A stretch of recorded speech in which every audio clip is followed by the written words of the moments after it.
What up, y'all? So I wanted to come on here and talk about this real quick, because mythology is very important. A lot of people that are on the occult path, or even on the metaphysical path, or whatever, people know about mythology, but people don't understand its importance, nor do people really understand how it's supposed to be used. So I'm gonna break that down. So first of all, the reason why mythology is important is because so the difference between mythology and history is based on cold hard facts. Mythology is based upon is based upon the fourth dimension. You know what I'm saying?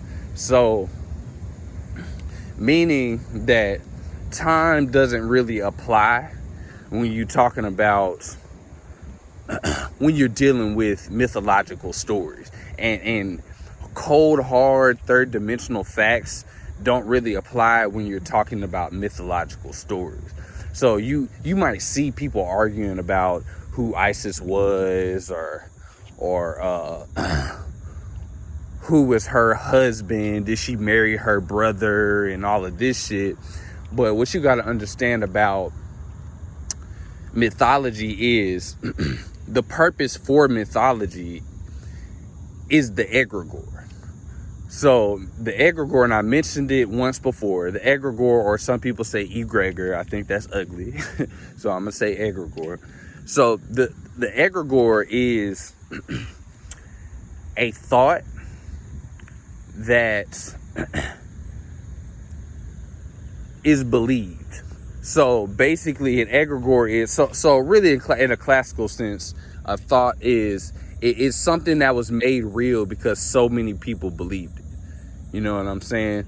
So we all know, if we look at our lives closely, a lot of the things that we do in our lives, if you could look at it, you can trace it back to some way, shape, or form that you attracted that domino effects, this, that, and the third. With mythology, you can create what you need for that moment, because it's an egregore. And like I said, an egregore is a false temple of the mind and understanding. So if you really get down to the deepest, everything's an egregore. But just for this point that I'm making, consider religion an egregore. Consider just how people believe that Jesus Christ walked this earth and did this, that, and the third. The belief in that is what makes that shit work for them. You know what I'm saying? So that's the same way with superstition and hoodoo. The belief that some things will bring good and some things will bring bad. If I put this herb here, this will happen. The belief in that is what allows that to work. A nigga who doesn't believe in hoodoo can't just go and grab a hoodoo spell book and do what they tell them and it's gonna manifest. It's just not gonna happen because there's no belief. So the same thing goes on for egregores, just in general. So if you really look at shit, most things are egregores. Even astrology and the planets. Now, to us, it's not an egregore because, well, shit, I was going to say because we can see the planets, but shit, can we? You know what I'm saying? With that projection, but that's another story. But say even we could see the planets. So to us, it's not an egregore because that's how we've been dealing with and this, that, and the third. But we all know astrology is not like set in stone, like because you made a sigil on Thursday and you know what I'm saying, and you dedicated it to Jupiter, and that don't mean that you automatically are going to get what comes from Jupiter, just because, you know, it takes a certain amount of conviction on your part as a magician and belief, or belief. But, you know, a real magician will take away belief and take this understanding that I'm presenting now. So, for instance, there's a god named Sobek, an ancient, you know, Egyptian deity. And I think he was from the Middle Kingdom. He was an alligator deity. You know, actually one of my patron deities. That's why I'm kind of stopping and say, should I say something? You know, but whatever. Because he's not a deity that just likes attention like that. You know what I'm saying? He doesn't need it. But whatever. So I'm working with Sobek, and I'm doing some reading. Some mythological stories will actually say that he's like Ra's son, and he's right Isis and Osiris's son, or Ra's son, or some shit like that. But I found another story that says that he's actually a primordial deity that came up out of the waters of Noon. And the alligator being the highest the highest predator in the Nile, you know, on the food chain wise, that was the alligator was their protective deity, this, that, and the third.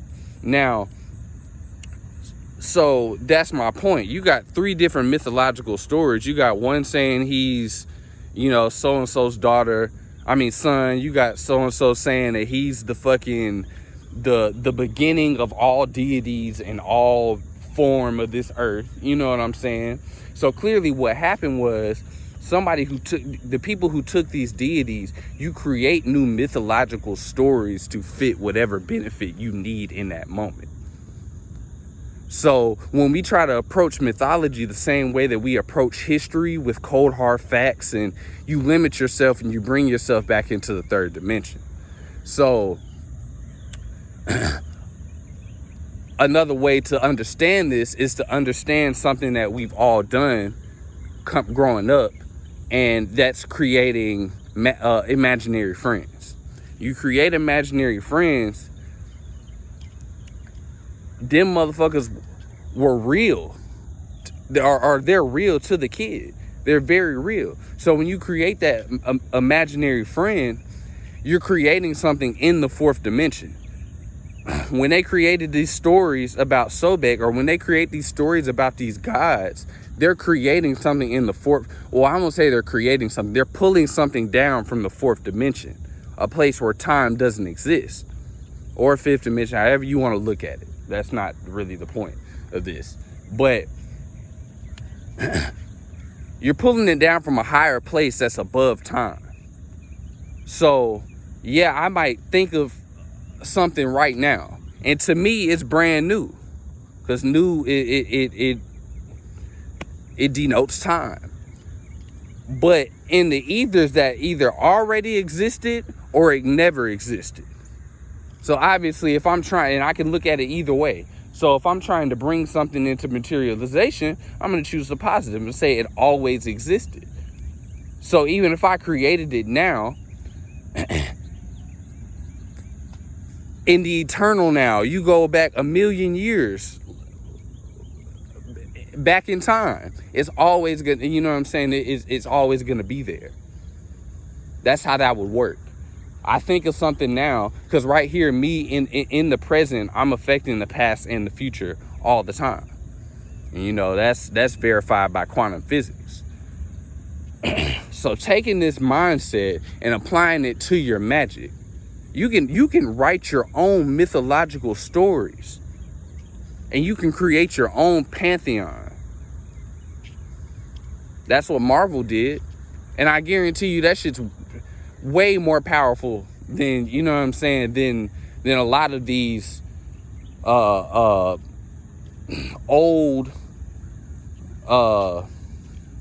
unusable gods. Like, even me working with, you know, Sobek and working with these old guys. I don't work with him just because he's old and he's, no, I work with him because,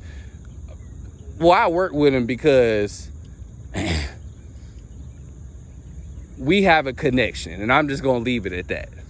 We have a connection, you know what I'm saying? That's why I work with him. But at the same time, if we had no connection, why would I work with him? You might not be able to get the same things out of Sobek that I do. You know what I'm saying? It all depends on what your mind, the state that your mind is in, and what you're allowing to become real or not real in your life. Mythology and twisting the story is how you do that. There is no truth. There is no one truth out here. You know what I'm saying? Especially once you get to the fifth dimension. Like, there is no one way of doing shit. There's a million ways to get to God, and there's a million ways to get away from God. You know what I'm saying? So I encourage y'all to go back into mythology and approach it from a different standpoint. Approach it like look at mythology and see it as an opportunity to use your divine mind. You don't have to go and say, oh, well, this story was this and this. And you can do it with the Bible too, because that is mythology.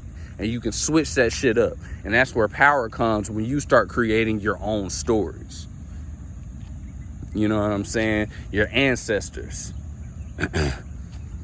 You had a grandma who was a protector. So for instance, I had a grandma who, both my grandmas are passed now, but one of them she was a healer, and she died when she was 72. She was a healer. She was real country, and some other things that I'd rather not talk about. But long story short, because of the number 72 and its relationship to the pineal gland, her being a healer, somebody who fed people in her neighborhood, she made something out of nothing, could barely, they was poor, but for some way, somehow, she found a way to feed everybody in her neighborhood type shit. She worked at Huntsville Hospital. She's actually the LPN. She was a nurse, so the LPN of the Year award is actually named after my grandma. So, me being the center of my universe, I get to decide whether or not I want to use her as a deity. You understand what I'm saying? Like, I can decide the mythology behind my grandma. I can say that, in this lifetime, my grandma did, what I just explained. But I can also make a mythological story about how she was a god who incarnated into that body, but in her god life, she was this, and this, and she conquered this, and this, and she grew wings and flew, and she was the first person to ever create medicine or some shit like that. I can do that in my mind, and I can use that deity for my power, and it will be just as strong as fucking voodoo or Christianity or anything you want. It's all mental, bro. You go up to one of them Marvel niggas and you say fuck Batman at Comic-Con, you might be in more danger than you would if you was at fucking if you was at the Million Man March talking about some fuck Allah. You might be in more danger at Comic-Con than you would be at a fucking Nation of Islam event. Because them niggas don't play about that shit. They will knock your ass out. Shoot that motherfucker up. They will do all types of shit over the shit that people believe what is real. People believe what is real, and then when people try to take that away, they will fuck you up over it. Which is why people like me are seen as enemy number one, because we're trying to bring a certain truth to the forefront. And that truth is that there is no truth, and that you decide what the truth is. That's the truth. So that's all I got to say, man. I just wanted to clear that up, because that mindset will give you so much power and so much freedom, and allow you to really really do shit with your magic. You know, stop thinking that you got to stay within the bounds of the law. Nigga, you are the law. The number one law. The mind is all, the universe is mental. That's the law. That's the law. So use that to your advantage and create what you will. You know what I'm saying? But y'all have a good day.